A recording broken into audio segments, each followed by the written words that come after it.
It's therefore a great honor to stand before you today at this distinguished gathering of heads of states, policymakers, and business leaders, all united in the common vision of creating a prosperous and self-sufficient Africa. This conference is a testament to our collective commitment to unlocking Africa's full potential and ensuring that our continent takes its rightful place in the global economic system. The theme of African prosperity speaks directly to the aspirations of our people, an Africa that is industrialized, integrated, and inclusive. Our continent, Africa, is at a crossroads.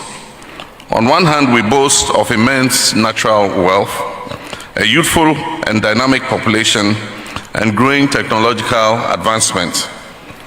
On the other hand, we continue to grapple with economic disparities, infrastructure deficits, and structural barriers that impede our forward movement. But the good news is that our destiny is in our own hands.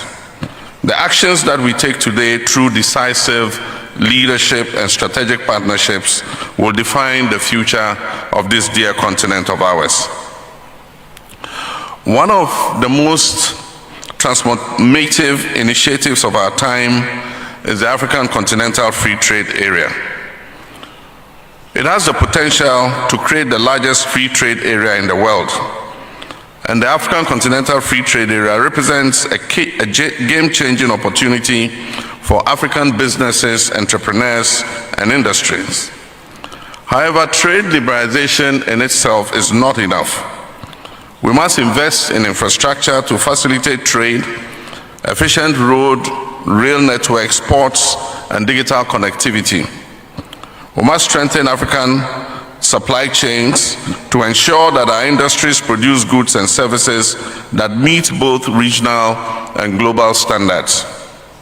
We must harmonize our trade policies to eliminate non-tariff barriers and reduce the cost of doing businesses across borders. We must fast-track the full operationalization of the Pan-African Payment and Settlement System to facilitate the payment for goods and services across our continent. If we commit to these actions, we can unlock a $3.4 trillion market, creating jobs and prosperity for millions of Africans across this continent.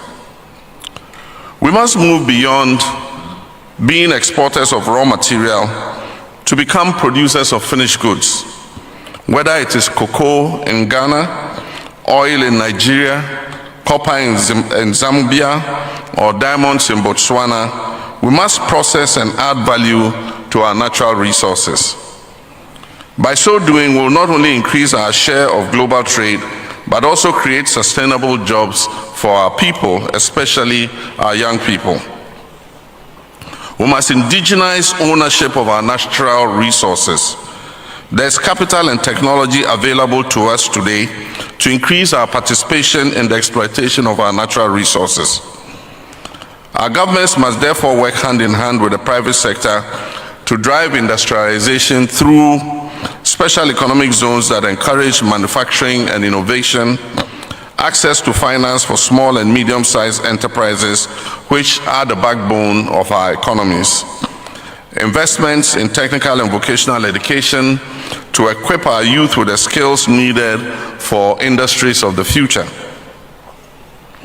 The fourth industrial revolution presents a golden opportunity for Africa to leapfrog traditional development models.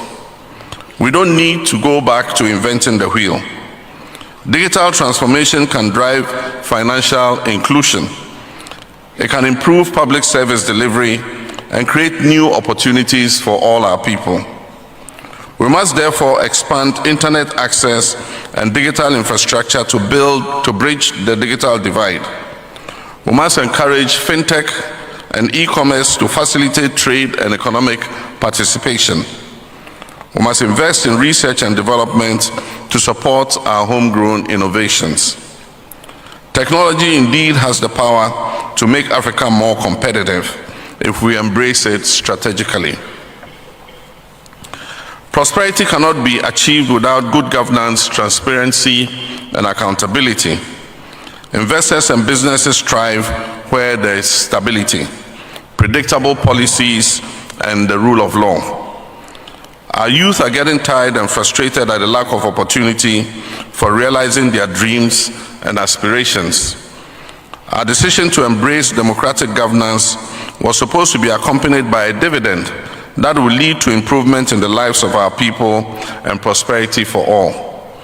Unfortunately, progress in this regard has been sluggish and largely intangible. If we are to maintain the faith and trust of our citizens in democratic and constitutional governance, we must accelerate our rates of economic growth, expand investment, and provide employment opportunities for our young people. As leaders, therefore, we must reaffirm our commitment to strengthening democratic institutions and ensuring free, fair, and transparent elections. We must fight corruption, which robs our nations of resources needed for development. And we must promote peace and security, as economic growth is impossible in times of conflict. It is therefore a call to action, this African Prosperity Dialogue, that Africa's time is now, and that the decisions we make at this dialogue must not end in resolutions alone, but we must act with urgency, determination, and a shared vision for our prosperity.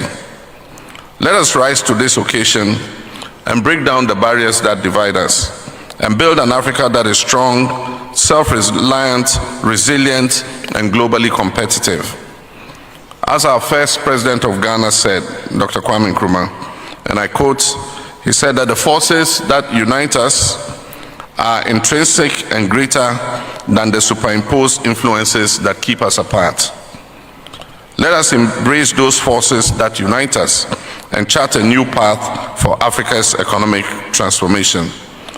Long live African unity, and long live African prosperity. I thank you very much. Once again, welcome back to my YouTube channel. I'm your host Larry, and remember, if you're watching my videos for the first time, kindly consider subscribing, like, comment, and share to my videos. To my returning subscribers, I had to say thank you so much for always coming back to view my videos, and to my new subscribers, my new viewers, I want you to feel much welcomed on board.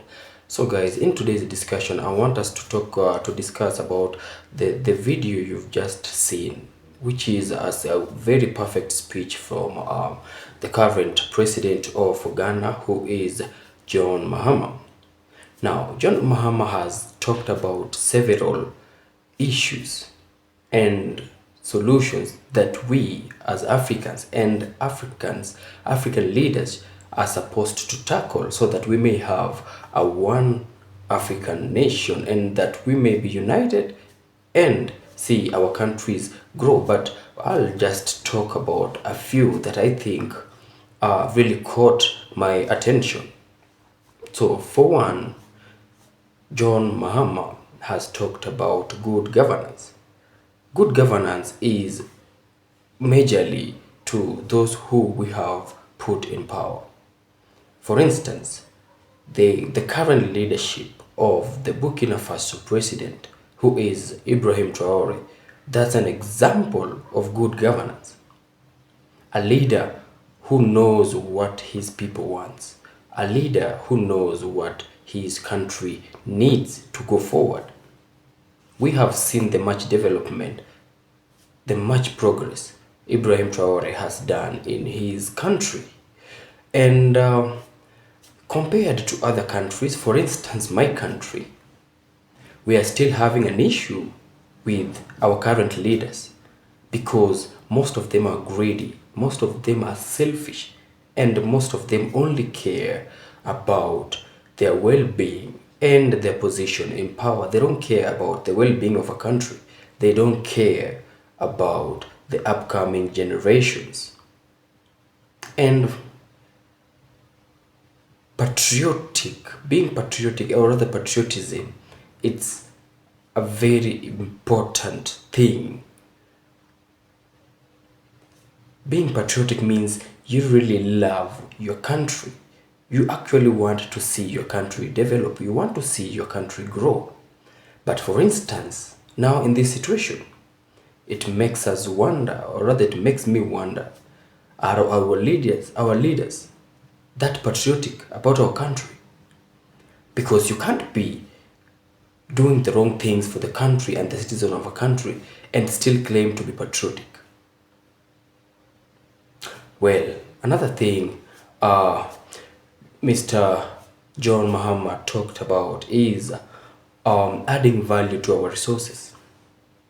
Well, we can't add value to our resources if we continue exporting them to other countries. We export a lot of our resources. Africa is rich in a lot of resources. And I repeat, Africa is really rich in a lot of resources. But we export them. And in return, we just get crumbs. We don't benefit from our export. So for us to benefit, we actually have to create good industrial zones.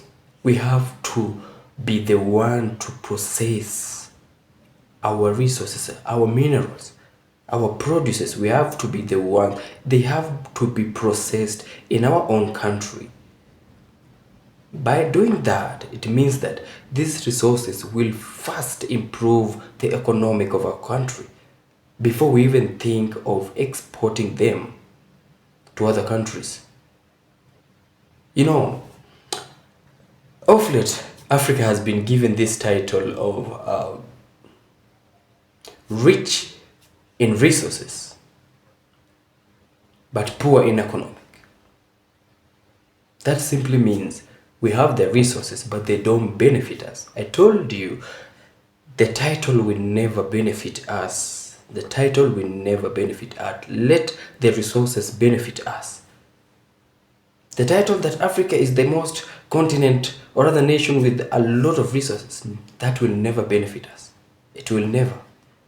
Until we learn how to use and utilize our resources, that's when we will be proud of this topic, or rather this title we've been given. Another thing, and lastly, that he tackled is job opportunities to the citizens and mostly the youths. Most of our leaders, they are so greedy. They give out opportunities to other people and leave out their very own. It's now more of, I know someone who knows someone, instead of just serving these people because they are the true citizens of this country. Our Africans are still slaves to these Western leaders. They are being told on how to govern and lead their own people by these Western leaders. How can somebody come to your house, to your home, and tell you, or rather try to tell you how you are supposed to live in your own home? How does somebody do that? And as a man, how do you accept such thing to happen? How do you accept such thing to happen? How do you let somebody else dictate you? How do you let somebody else teach you how to lead your own people? You know your own people way much better than this person does. So how in this world do you let somebody, or rather just a foreigner, let me use the word a foreigner, tell you how to lead your own people? And actually believe that this person has the right and the best intentions for you, for your country, for the citizens of that country, and for the upcoming generations of that country. It will never be, and it will never happen. How I wish that our leaders would follow the lead of Ibrahim Traore and just join hands, because Africa, we need to have a borderless Africa. We need to have one passport. So, How I'd wish, or rather I'd love to call upon all the African leaders to join hands and support Ibrahim Traore in his mission, in whatever he is doing. So guys, thank you for sticking with me up to this point. I have to appreciate you for the support you've shown me all along. To my new subscribers, I want to say thank you and assure you that you're on the right channel. To my new viewers, thank you and please consider subscribing. To my returning subscribers, thank you so much for choosing to come and watch my videos. I'm your host Larry, and until we meet again, peace out.